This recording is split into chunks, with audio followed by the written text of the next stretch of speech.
incrível que pareça, muitas igrejas têm negligenciado falar desse tema, de ensinar as pessoas a viver neste momento. É por isso que nós estamos aqui com esse lacinho amarelo, porque nós acreditamos que Deus pode entrar com providência, Deus pode ensinar o momento certo da cura, mas também existe a nossa parte de querermos e entendermos que nós às vezes precisamos de ajuda. Precisamos de ajuda médica e precisamos às vezes de um carinho especial. E nós vamos falar muito disso. Nós passamos, irmãos, por diversos sentimentos durante a nossa vida, durante o nosso dia a dia. E às vezes estamos naqueles momentos de humor, às vezes nós estamos em momentos alegres, e às vezes estamos em momentos muito tristes, que muitas das vezes é só você, Deus e a fronha do seu travesseiro que sabe. Quantas vezes você já passou por choros e ninguém às vezes consegue entender o que está acontecendo? E a gente precisa entender e compreender cada momento de cada pessoa. E um dos maiores problemas nosso, e é por isso que nós precisamos entender hoje, é por isso que esse culto vai ser importante para você. Nós precisamos entender, a verdade é que nós precisamos entrar na vida da pessoa para compreender o que ela está passando. Outro dia o pastor Alex estava ministrando aqui no culto da Almas Braque, e ele até citou a palavra que eu também gosto muito, misericórdia, né? E eu não sei se você se lembra, mas eu vou reforçar. A palavra misericórdia, ela vem do grego, né? Que significa o coração, sentir com o coração. Então quando você fala assim, eu tenho misericórdia dessa pessoa, será que você tem mesmo? Porque misericórdia é eu sentir no coração o que essa pessoa está passando. Você está entendendo? Então muitas das vezes nós falamos assim, misericórdia, irmão. E toda vez que eu falo, eu tenho misericórdia por essa vida, eu estou dizendo, eu sinto no meu coração o que essa pessoa está sentindo. Eu levo para dentro de mim o que essa pessoa está passando. Então assim, gente, é muito sério. E como lidar com essa tristeza descontrolada? Como lidar com este momento, com essa ansiedade, com esse medo, com essa fadiga? Será que a Bíblia ela traz alguma coisa para a gente a respeito disso? Né? A falta de prazer, a vontade de desaparecer, às vezes acontece. E talvez eu estou falando hoje aqui para pessoas que já passaram por isso. E o final de tudo, quando a pessoa chega nessa tristeza, quando a pessoa chega nesse momento de querer desaparecer, chega o pior momento da vida, que é o momento de querer morrer. A pessoa já não quer mais viver, ela já não sente mais o prazer. Espera aí, deixa a pessoa sentar para eu poder falar. Irmão, vocês não sabem como atrapalha isso, gente, né? Ficar andando para lá e para cá quando você está ministrando assim. Então, agora está tudo certo. Então assim, o pior momento da vida da pessoa, aquela vontade de desistir, aquela fadiga excessiva, aquele momento de tristeza absoluta, quando tudo isso já não cabe mais no coração, a pessoa tem a vontade de morrer. E como a irmã acabou de orar aqui pelo rapaz, quando a ansiedade em excesso vai causando a depressão, e aí você vai chegar a um momento de não querer mais viver. E na verdade, irmão, essa pessoa ela não quer tirar a vida, ela quer acabar com a dor, ela quer acabar com a tristeza, ela não aguenta mais aquela pressão que está na sua cabeça, e ela não quer morrer, mas é melhor ficar sem essa dor.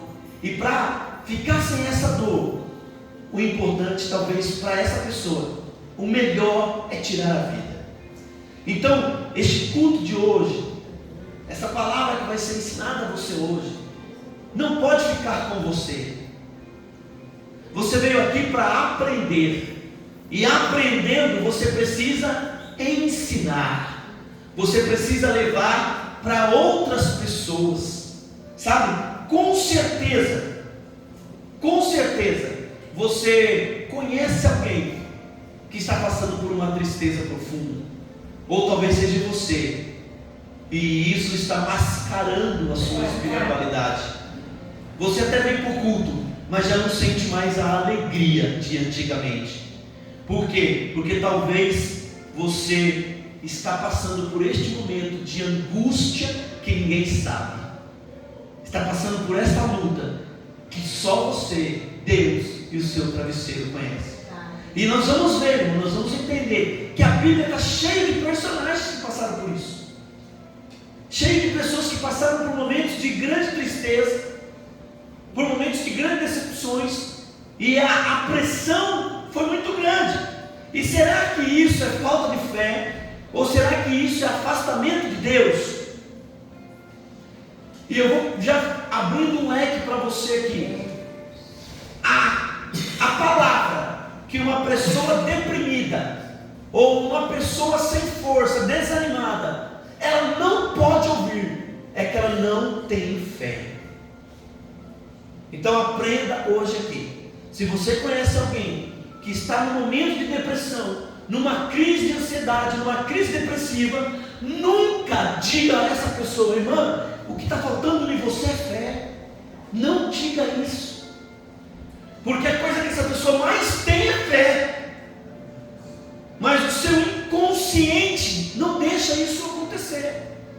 Porque o que acontece? Eu vou tentar explicar num modo bem simples para vocês. Quando a pessoa está no momento de depressão, numa crise de ansiedade, a sua parte físico-química do seu cérebro já não está funcionando. Os seus neurotransmissores, elas não transmitem as ondas do seu hormônio da felicidade com frequência para o teu cérebro. Então o seu cérebro ele vai fazer o quê? Ele vai sofrer um desequilíbrio. Então veja bem, não é a pessoa que não tem fé, é o momento, é a vida, é o seu sistema emocional que não consegue reagir mesmo em momentos de extrema alegria. Os seus neurotransmissores, eles não conseguem mandar para a sua célula que você está bem. Então por mais que você ore, por mais que você jejue, por mais que você tenha fé, não vai adiantar. Está entendendo, irmão? Então, primeiro sinal para mim e para você hoje é que nunca, jamais diga para alguém que está com depressão que ela não tem fé. Não diga isso. Você precisa levar uma palavra de amor, de carinho e de ajuda, mas nunca uma palavra que pode desestimular essa pessoa a querer viver, porque a verdade é isso aqui, irmão. A pessoa com depressão, a pessoa que está no momento crítico, ela já se acha sem fé, ela já se acha que não consegue vencer este momento, ela já se acha que ela é menor do que os outros, ela já se acha menor. Então se você chega até ela e diz: olha, o que está faltando em você é fé, você está jogando ela mais para o buraco. Está entendendo?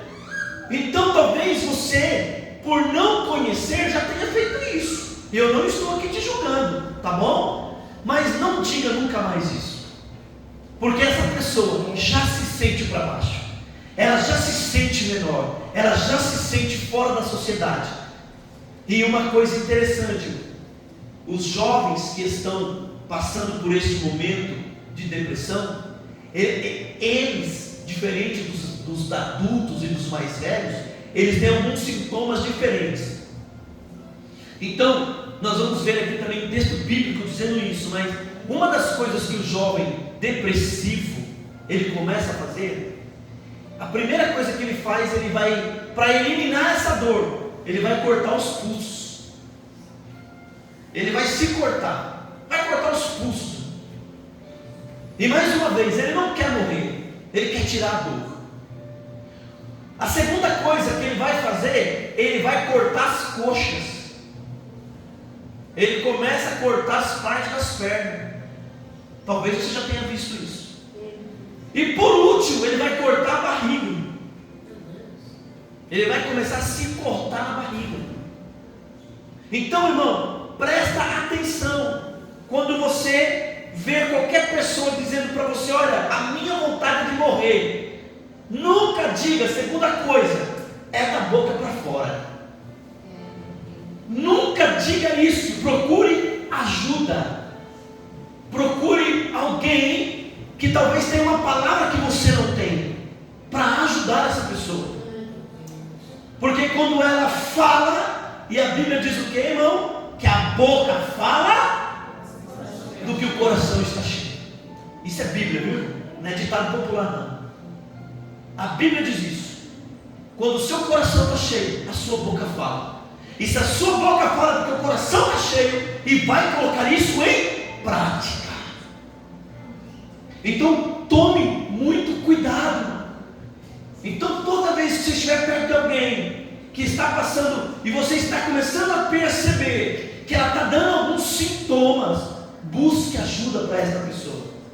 Irmão, eu me lembro aqui do nosso irmão Albino, que ele chegou em mim e ele percebeu que o seu amigo, ele estava com um momento muito difícil, ele estava na casa dele há 4 meses, o Albino não tinha condições de ajudá-lo, mas ele chegou neste lugar e ele pediu ajuda, e nós fomos até lá e conseguimos ajudar essa pessoa. Hoje essa pessoa está vivendo uma vida normal. Então nós não podemos nos calar, irmão. Nós não podemos achar que aquela pessoa não tem nenhum significado para nós. Se você ouve dizer: olha, aquela menina, aquele menino, aconteceu isso, busque ajuda, vai à família, fale com alguém, porque é um momento muito difícil. Nós estamos vivendo, irmão, numa época onde as pessoas estão vivendo sobrecarregadas. Irmão, você já parou para pensar que o tempo está passando rápido? Quem acha que o tempo está passando rápido, levanta a mão. Mas, irmão, na época de Jesus, o tempo tinha quantas horas? O dia tinha quantas horas? 24 horas? E não é, na época de hoje, tem quantas horas? Ué, não é ao mesmo tempo? E por que está passando tão rápido? Devido à sobrecarga de funções de trabalho, de atividade que está sobre a minha vida e sobre a sua vida. É uma avó que tem que cuidar do neto, é uma avó que tem que levar na escola, é uma avó que... Não é mais a avó de antigamente. Percebeu isso? Hoje a avó cuida mais do neto que a própria mãe.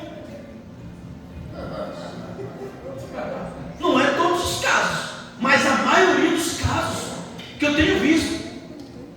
Aí o pai, ele é o provedor, ele leva o filho para a escola, ele faz... O pai não é aquele pai que só trabalhava. O pai tem outras funções hoje. Está percebendo ou não? A carga emocional está acima do limite que nós podemos suportar. Então o dia se torna menor. O mesmo período de tempo de 24 horas agora é menor. Não por causa do tempo, mas pelas atividades. E o que acontece? Existe uma sobrecarga sobre as pessoas. Exemplo, a juventude de hoje. Irmão, pode pegar minha filha, a Júlia.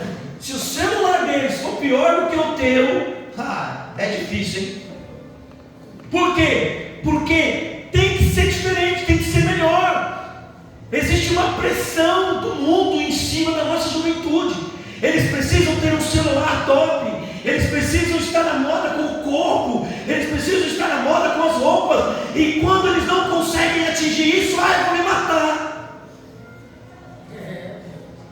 Viu a pressão que está em cima deles? Hoje nós temos aqui a criança aqui, Laurinha. Cadê a Ana? Nem sei onde a Ana está. Mas provavelmente, se não tem, logo vai ter um celular, porque vai te cobrar. Porque precisa ter. E aí, irmão, presta atenção. O pai e a mãe fica no trabalho mandando mensagem para o filho para saber se está tudo bom. Olha o grau de ansiedade Não, a Fabiana falou que não, eu faço. Se o filho está em casa, manda mensagem, eu ligo no vídeo, hoje você está bem, o que aconteceu? É assim. E presta atenção, o pai antigamente saía para trabalhar, não existia nada disso. E o pai vinha para casa e ele dormia, comia e amanhã ele ia trabalhar de novo, acabou. Vocês estão entendendo o momento que nós estamos passando? Então, este momento está trabalhando para que o grau de ansiedade e depressão aumente. É muita coisa, irmão. Metas abusivas no trabalho, momentos de dificuldade. E olha, eu vou dizer para você que todos nós, cada um de nós, temos uma carga, meu irmão. Então, mais ou menos assim, o meu copinho de água, ele aguenta 500 ml. Então vai enchendo. Mas o copinho da Lúcia só aguenta 200 ml. Então eu aguento certas palavras, a irmã talvez não. Eu aguento certos momentos, o irmão e a irmã talvez não. Mas todos temos um limite. Todos temos um limite. Então nós precisamos tomar cuidado com isso. E é por isso que existe aquela frase, né? Eu preciso extravasar. O que é isso? É tirar um pouco dessa água de dentro do copo. Porque senão você vai explodir e os seus hormônios vão desequilibrar e a depressão virá, a ansiedade vai acontecer e isso virá vários transtornos da sua mente. Você está vendo como que a nossa vida é complicada? Ali, a avó está dando mamar para a netinha, porque vai ser uma bênção. Agora, irmão, eu quero entrar na palavra de Deus, num texto que vai explicar para a gente os sintomas e vai explicar para a gente como a gente cuidar dessas pessoas. Abra a Bíblia comigo em 1 Reis, capítulo 19.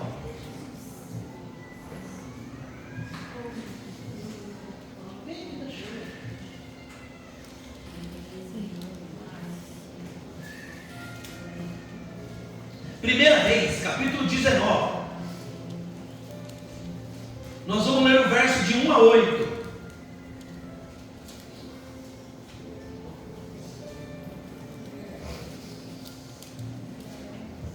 Quem achou, diga amém. Amém. E quem não achou, fala, eu ainda não achei. Amém? Diz assim a palavra do Senhor. Vamos ler juntos. E Acabe fez saber a Jezabel tudo quanto Elias havia feito, e como totalmente matara todos os profetas à espada. Então Jezabel mandou um mensageiro a Elias a dizer-lhe: assim me façam os deuses, e outro tanto, se de certo amanhã a esta hora não puser a tua vida como um deles. O que vendo ele, Elias se levantou e para escapar com vida se foi, e chegando a Berseba, que é de Judá, deixou ali o seu servo.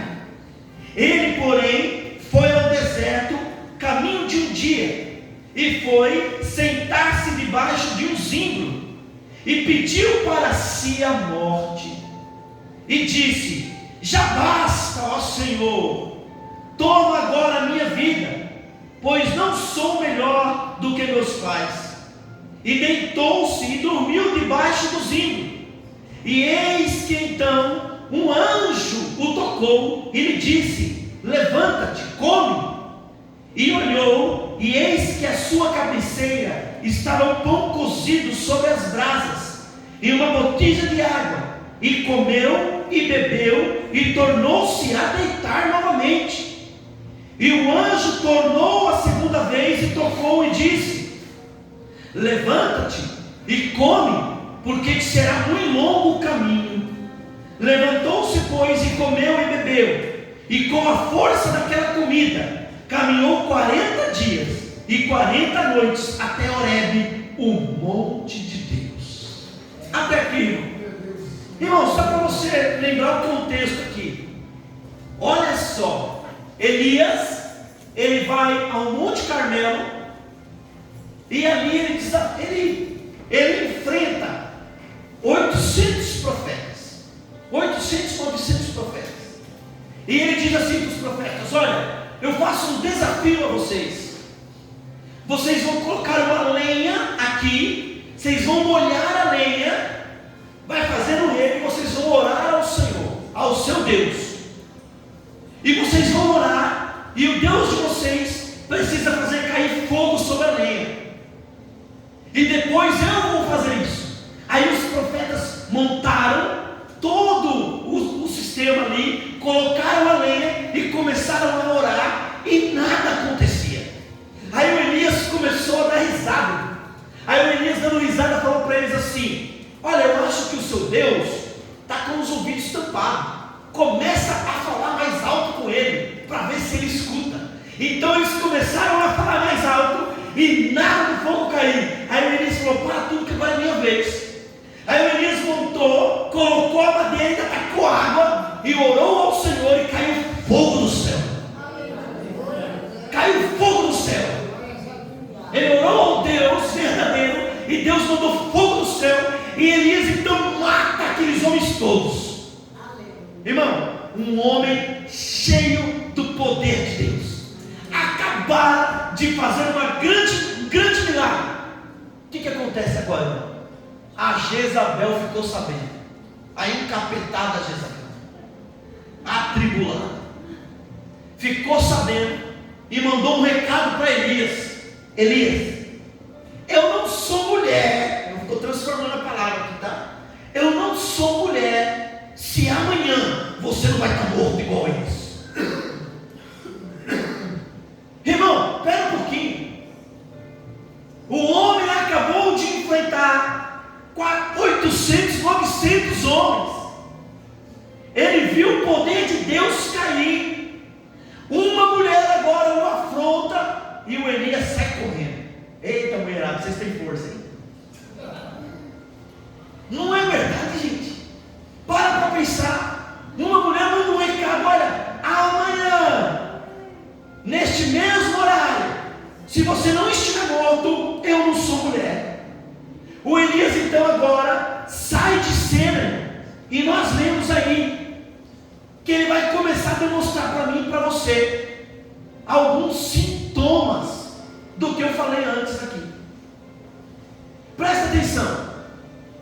Imagine a pressão psicológica que Elias sofreu naquele momento. A guerra espiritual contra as trevas, contra as potestades do ar, contra os demônios, para destruir aqueles profetas mentirosos.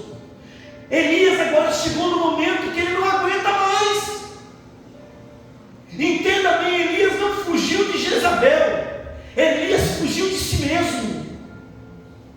A pressão em cima de Elias, ele era o único profeta naquele momento. O texto que nós lemos diz que Jezabel matou todos os outros. E Elias agora, ele está num momento de muita angústia interna. E ele vai começar a demonstrar algumas coisas para nós, irmão. Primeira coisa, nós vemos no verso 3. Todo profeta caminhava com um serviçal, com um amigo. O verso 3 diz que Elias deixou o seu companheiro e se isolou no deserto. Primeiro sintoma que você precisa entender também, de quem está entrando em depressão: isolamento. A pessoa só quer estar sozinha.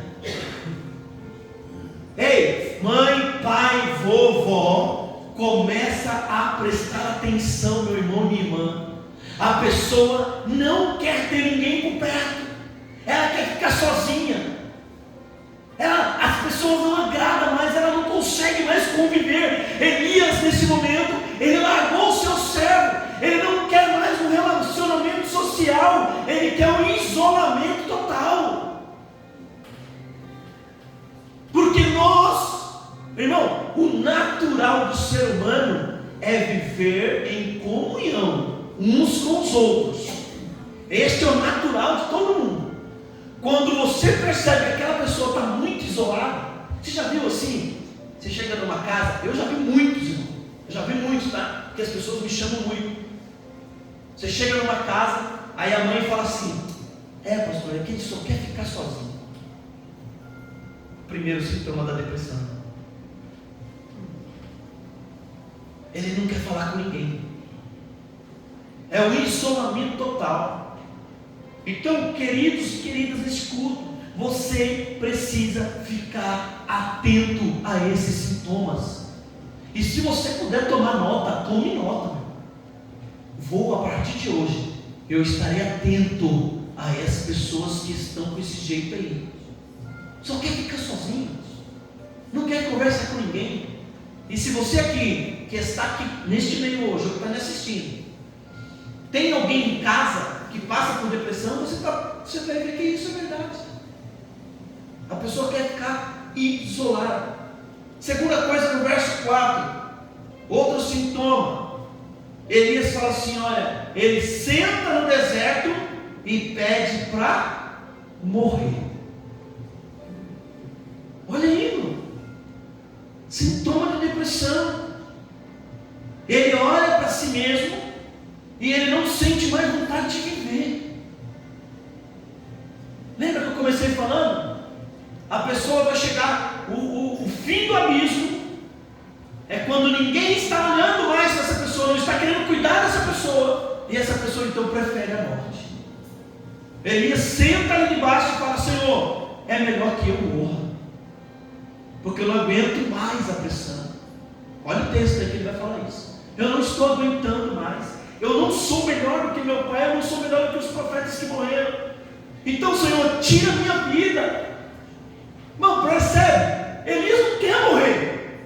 É que a pressão de cima dele está muito grande. Verso 5. Outro sintoma da depressão. Elias senta, deita e dorme. Sono excessivo. Quem está em depressão só quer ficar dormindo. Toda hora você fala com ele: quer saber, eu vou dormir. Toda hora está dormindo. Tem gente que é preguiçoso mesmo, né? Tem gente que gosta de uma preguiça, gosta de dormir muito. Mas no caso de uma pessoa que já está dando sinal, não. Ela dorme por quê? Ela não quer ver o tempo passar. Para ela, a pessoa depressiva, a pessoa com angústia, o tempo para ela é um inimigo. Quanto mais tempo acordado, mais sofrimento eu passo. Então ela prefere o quê? Fazer com que isso acelere. Então eu vou dormir, eu vou ficar isolado, eu vou ficar sozinho. O cérebro já começa a trabalhar. Irmão, uma coisa que você tem que entender: o seu cérebro é uma máquina, meu irmão. Ele vai começar a trabalhar, e trabalhando constantemente, para cada vez você dormir mais, para cada vez você dormir mais. E aí você não vê o tempo passar, e você tem um falso alívio da sua dor. E aí quando a pessoa acorda, ela começa a sentir tudo de novo, né? É muito triste. Agora, olha só como Deus tem um plano para cuidar deste momento, e nós precisamos aprender agora. O próprio verso 5 diz que o anjo vem e toca no Elias e diz: olha, levanta e come. Primeira coisa, irmão, que o depressivo, alguém com ansiedade, precisa de você. Ela precisa de um toque físico, carinho, irmão. Ela não precisa de ninguém para apontar o dedo. Ela não precisa de ninguém para falar que ela não tem fé. A Bíblia diz assim que Paulo estava com espinho na carne e orou 3 vezes ao Senhor. Ele tinha fé? E Deus falou o quê? A minha graça te basta. Irmão, você quer ver um exemplo? Longe que Jesus estava com depressão, tá? Nada a ver. Mas vou dar um exemplo. Jesus no Getsemane, irmão, a pressão em cima de Jesus era tão grande que Lucas diz que ele começa a suar gotas de sangue, ao ponto de Jesus dizer assim: olha, Pai, se possível for, passa de mim este cálice. Olha pressão em cima da tua cabeça faz. O próprio Cristo, não estou dizendo que estava com depressão, jamais, mas a pressão em cima dele era tão grande que ele ora ao Pai dizendo: passe por minha escada. É muito pesado, este momento, esse fardo é pesado para mim. Mas aí ele não termina aí, né? E ele diz: mas não seja feito como eu quero, mas como tu queres. Então, você está vendo, irmão? O toque físico, a paciência, é preciso com quem está passando um momento de depressão. Muito de nós, irmão, estamos na igreja, nós não temos isso.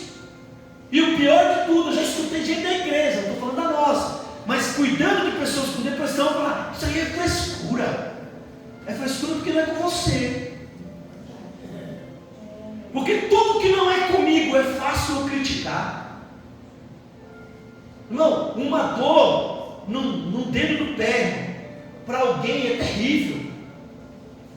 E às vezes a gente acha: isso é bobeira. Não é no seu pé. Se fosse no seu pé, você ia ver como é bom. Então, irmão, o toque físico, o abraço, o carinho, dizer: olha, eu estou com você, eu entendo a sua dor, eu aprendi lá na igreja que esse momento é difícil, eu aprendi lá na igreja que eu preciso estender a minha mão para você, eu preciso esticar a minha mão, porque você sozinho não vai conseguir, e talvez eu tenha como te ajudar. É assim que trata alguém, é assim que trata alguém depressivo. Aleluia. O verso de número 13, nós não lemos aí, mas Elias, ele vai começar a desabafar com o anjo. O anjo vai sentar e vai falar assim: ô Elias, o que está acontecendo aí? Aí o Elias vai começar a contar outro detalhe, irmão, que você precisa entender. Pessoas no momento de depressão, pessoas com ansiedade, eles necessitam falar, irmão, e você precisa saber ouvir. E não é fácil ouvir. Veja bem, o anjo fica caladinho do lado do Elias, e ele deixa o Elias desabafar. Desabafa, Elias. Fala o que está acontecendo. Abre o coração. Irmão, pelo amor de Deus, este culto é um aprendizado para você. Você vai cuidar das pessoas diferentes, amém? Então, sabe, a pessoa quer desabafar, quer vir falar para você o que está sentindo, aí você fala assim: mas depois, agora eu não tenho tempo, agora não dá. Irmão, para tudo que você está fazendo e dê atenção para essa pessoa. Ela foi buscar você, porque ela vê em você um escape para a sua dor. Você entendeu? Ela viu em você alguém que ela pode confiar, alguém que ela pode abrir o coração. Então ela quer desabafar, ela não quer receber crítica, ela quer desabafar. Para escutar, fala para ela: desabafa, minha filha, fala, sabe? Eu sei como é que é. Aleluia, aleluia. Eu lembro aqui, irmão, que eu, lembrando de Ezequias, né? Quando o profeta Isaías chega lá e fala assim: Ezequias, eu tenho uma coisa para te dizer, você vai morrer. Aí o Ezequias vai, ora ao Senhor, você sabe a história. Aí o profeta diz e fala: olha, Deus está te dando 15 anos de vida, vai lá, faz uma pasta de figo e tal, que você vai ficar curado. Irmão, eu fico pensando, Deus não podia ter curado o Ezequias naquela hora, sim ou não? Mas não, ele usou um medicamento. Percebeu? Vai lá, você vai fazer uma pasta de figo, você vai fazer um caldinho, você vai tomar depois 15 anos de vida. Uma lição para mim e para você: Deus pode todas as coisas, mas quando Ele não faz, nós buscamos na medicina o auxílio. Não fica só nesse negócio de orar. Irmão, a oração pode todas as coisas. A oração para o sol, A oração abre o mar, a oração abre montanha, a oração tira a água da rocha, e eu creio nisso. Mas quando Deus não age, você age, fazendo a vontade dele, através do que ele deixou na terra. E isso não é porque Deus não te ama, pelo contrário, Ele te ama tanto que Ele deixou a medicina para te ajudar. Então tem pessoas que nós vamos precisar levar ao médico, irmão. E não pense que isso aí é bobeira, não. Tem pessoas, como foi dito aqui pelo irmão, que vai precisar ter um animal de estimação para receber a sua cura. Então, irmão, presta atenção, tem pessoas com níveis de depressão tão alto que a nossa oração, o nosso toque, o nosso carinho, a nossa paciência de ouvir não vai adiantar. Nós vamos ter que pegar ela e falar: ei, você aceita que você está doente? É a primeira coisa. A pessoa precisa aceitar que está doente. Eu estou doente. Então, você aceita? Quer que eu te leve no médico? Nós vamos ajudar você a tentar sair deste momento. Tem coisa, irmão, que é remédio. Qual é o grande problema do cristianismo, da igreja? É o preconceito. O que eu estou querendo dizer? Hoje, nós tomamos remédio para o coração, sim ou não? É normal, não é? Normal, beleza. Tomamos remédio para diabetes, sim ou não? Para a vida toda, é normal? Sim ou não? Sim, é normal. Vai fazer o quê? Nós estamos no mundo de pecado, esse mundo destrói o nosso corpo, nós vamos precisar tomar remédio para cuidar da depressão, agora, da pressão alta. Agora, tomar remédio para a cabeça, é certo ou errado? É certo. Porque, você vê o preconceito? Para o coração eu tomo remédio para a vida inteira, mas para a cabeça eu não posso tomar. Olha o preconceito.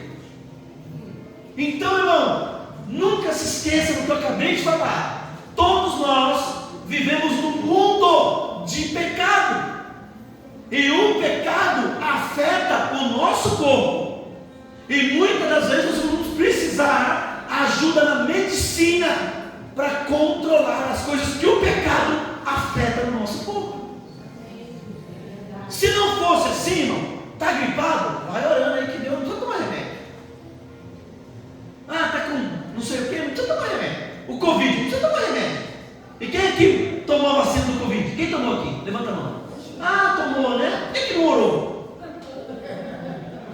Está vendo, irmão? Nós não podemos ter preconceito. Então você precisa instruir as pessoas. Olha, você está doente e eu estou aqui para te ajudar.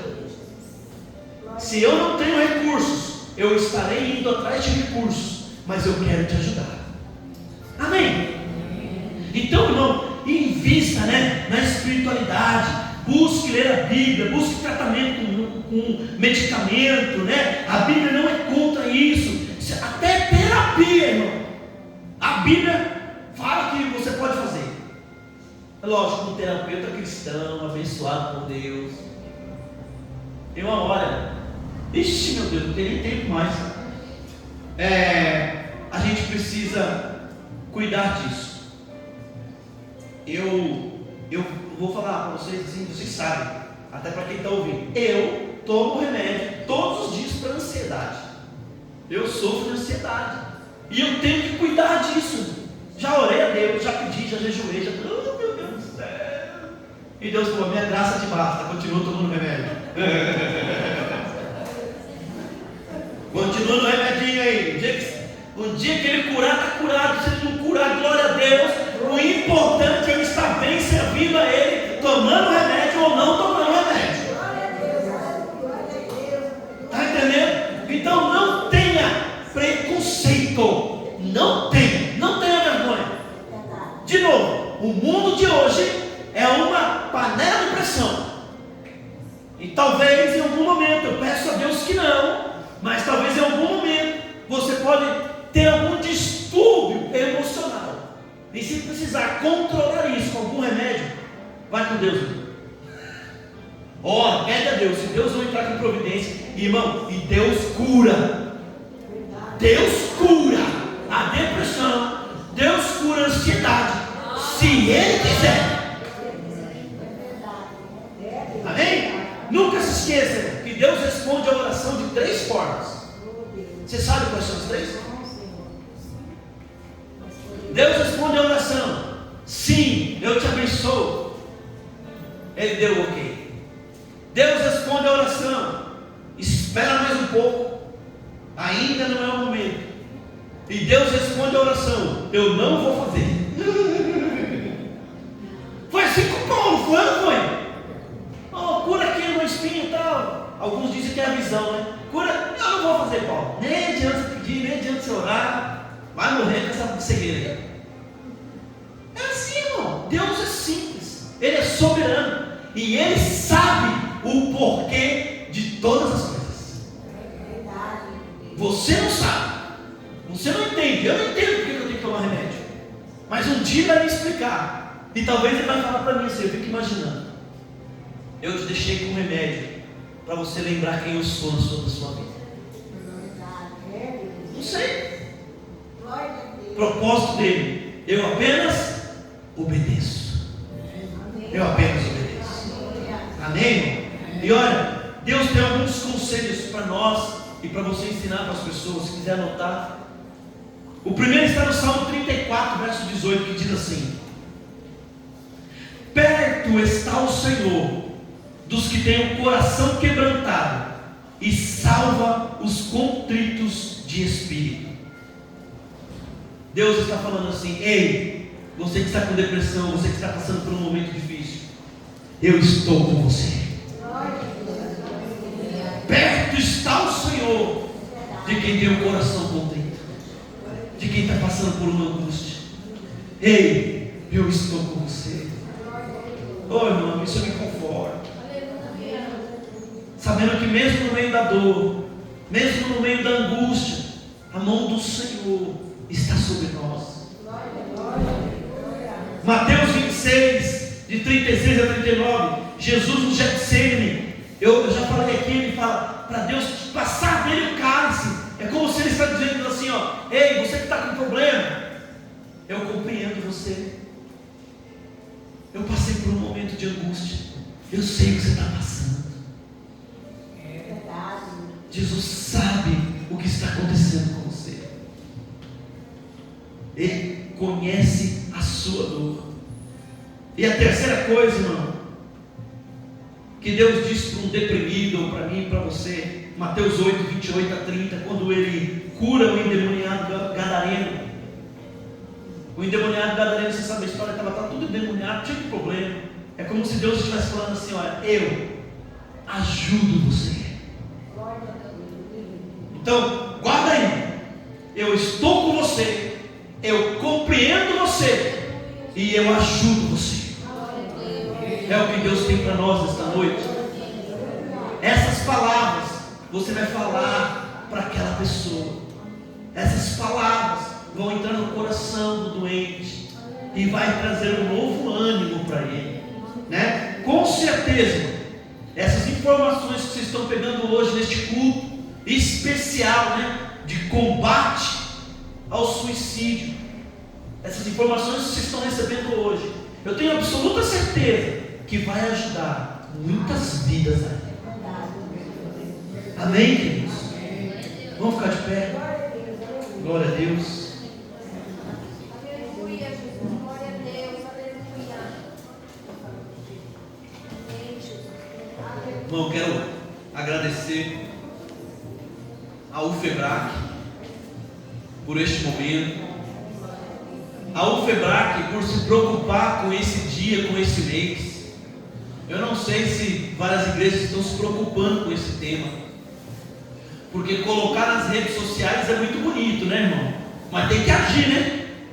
Não adianta só falar, só que para agir a gente precisa aprender. E hoje vocês tiveram isso aqui, aprenderam como lidar biblicamente com a situação. Então, em nome de Jesus, fique com essa palavra. Tudo que você aprendeu aqui, coloque faça acontecer na vida de alguém. Amém?